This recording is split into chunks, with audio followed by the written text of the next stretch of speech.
What is up, guys? Digital VFX here once again, and today I have the second video of FLFX, which is going to be covering Fruity Reverb. And for those of you who saw the first video that I put out for this series that ended up having a couple mistakes, and at this point I have already deleted it, but for those of you who saw that, this is going to be the same video. It's going to be covering the same stuff. But if you didn't see that video, well, here's all the information that I covered in it, and it's basically going over Fruity Reverb. So as we learned in the other video, the first one covering the mixer, you make sure this light is selected. You can either click it once to toggle between selecting all of them or one of them, or you can click and drag to select whatever ones you want, or you can hold shift and select or deselect certain ones. So I don't believe I covered that in the last video, but that's just a little tidbit of information that kind of helps out when selecting multiple plugins. And so let's get into it. Basically, I want to add a reverb to this snare, so I'm going to make sure that's selected. I'm going to right click on the first mixer track here and link selected channels to this track. Now typically what you'll see a lot of audio engineers doing is using the first or second channel for the kick, and then kind of going out from there, adding different percussion using clap and snare. So generally you won't see the snare on channel 1, but for tutorial purposes, it doesn't really matter. That's all we're going to be using.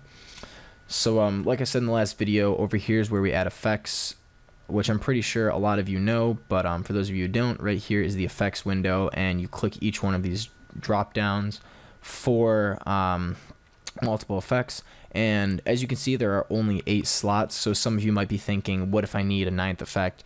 You won't generally need that many effects on one particular sound, but let's say you just really want to get this particular sound on a certain track, and it just only is attainable by adding effect after effect. In that event, you could route that to a send or another mixer track, because each mixer track can be used as a send track. So if you want to learn more about sends, go make sure to check out episode 1, which is on the mixer, and I kind of go over how to make your own subgroup within the sends. But yeah, in the last video I forgot to mention that each insert can be used as a send. So if I have a bunch of plugins that I want to be used, and you can see down here, let's see, snare, you can turn on this little light here and it will just make it a send. So I can send different parameters. So now if I play this, you can see it is in that plugin and it's also in that. So or I shouldn't say plugin, it's in that channel and it's in that one. So I'm gonna turn that off for now because I only want it routed to 1. But let's get into Fruity Reverb. So let's just send it. I'm just gonna be using Fruity Reverb 1 for this video. It's my favorite just because it is super quick and easy, and the parameters are all in front of you. So we're going to start on this side and move clockwise through it. Your dry signal is how much of the unaltered signal is going into the reverb. So, so as you can hear, there's the reverb on there. If you put it down, you only hear the sound of the reverb. You don't get the original attack of the snare. Again, you might want that for particular effects in a mix, but I prefer having the dry usually 100% up.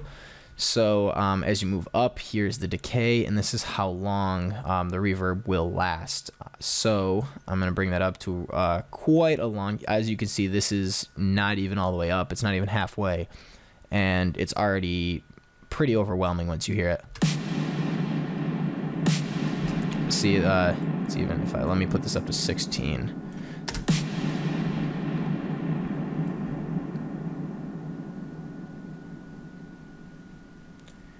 So as you can see, if you looked at the very end here, it took just about 16 measures to get it to fully go away. So yeah, 8 seconds is quite a long time. So I normally keep it between around, I don't know, 1.5 and 2.5 is a good ballpark to start with. And Again, as I'm going to keep harping on in this series, is that don't necessarily see an effect, see how I use it, and think that's the way it needs to be used.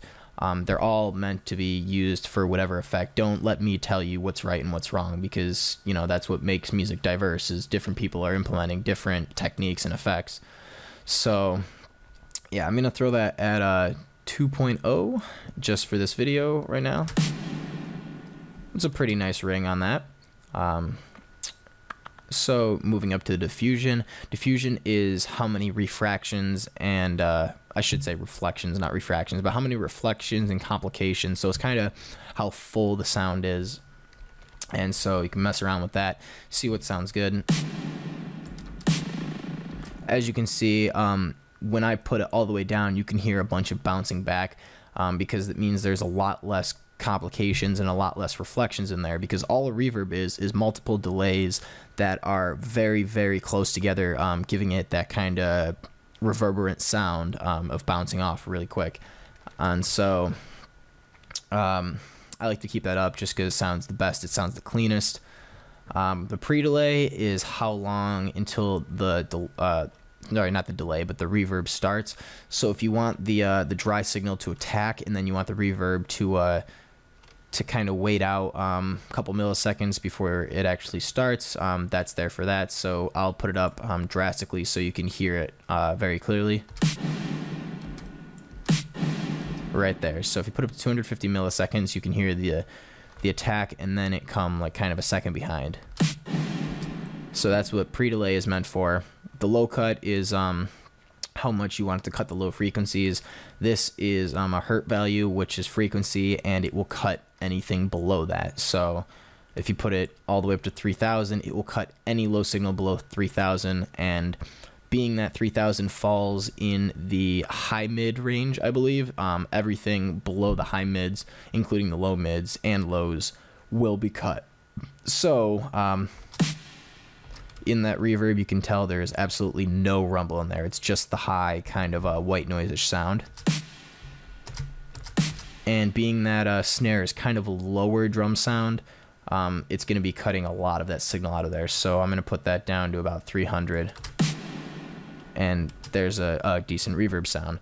Again, on the opposite side, here is high cut, which does the exact opposite. You set this up, and it's everything above that certain frequency that's going to get cut. So as you can hear there, it's cutting a lot of the high frequencies. And so you don't want too much of that white noise sound. So, you know, generally stick around 3 to 6 kilohertz is pretty good. For those of you who don't know, kilohertz is just means 1,000 hertz. So this is 5,000 hertz. And room size, it's pretty self-explanatory how big the room is, how big you want it to sound. It's pretty much how wide you want it. Sounds more like a room. If you bring it down or up, it sounds more like a warehouse or a theater. Color, you generally don't see this too much in reverbs. This is kind of a particular thing that's circumstantial to Fruity Reverb in FL Studio, and it's basically just it gives it little characteristics, kind of like a filter, if you will. And like I said, you won't see this in too many reverbs, but it's just kind of something you got to play around with to use for your sound. You can't know a parameter that it does, because there is no real description for flat or for bright or for brighter. It just it's just a little tonal characteristic to the sound that you can play around with and see what sounds good for your mix. And high dampening, you don't normally use high dampening too much, but again, kind of like the high cut, it's going to dampen some of those higher frequency sounds. So you can shut that off, and you can hear it's very white noisy in the reverb. You can hear that white noise kind of trail, I guess, at the end there. And then if you bring it down, it's dampening less frequencies up there. So normally if you keep that around the default, it should be pretty good. And again, reverb, and that is how much your signal is being reverbed.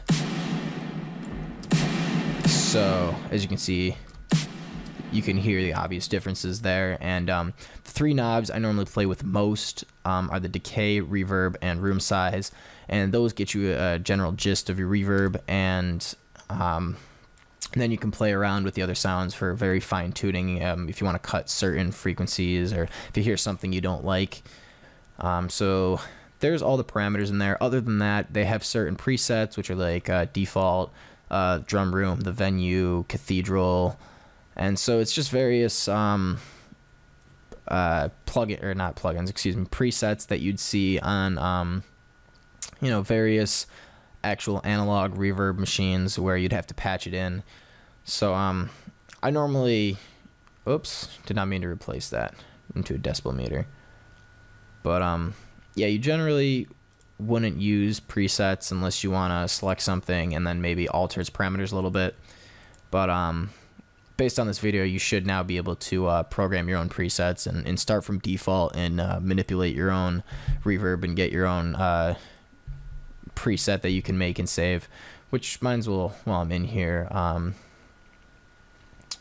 you can go to save preset as, and bring up where all those presets are saved, and you can just save a preset. So I'm pretty sure that is it for Fruity Reverb.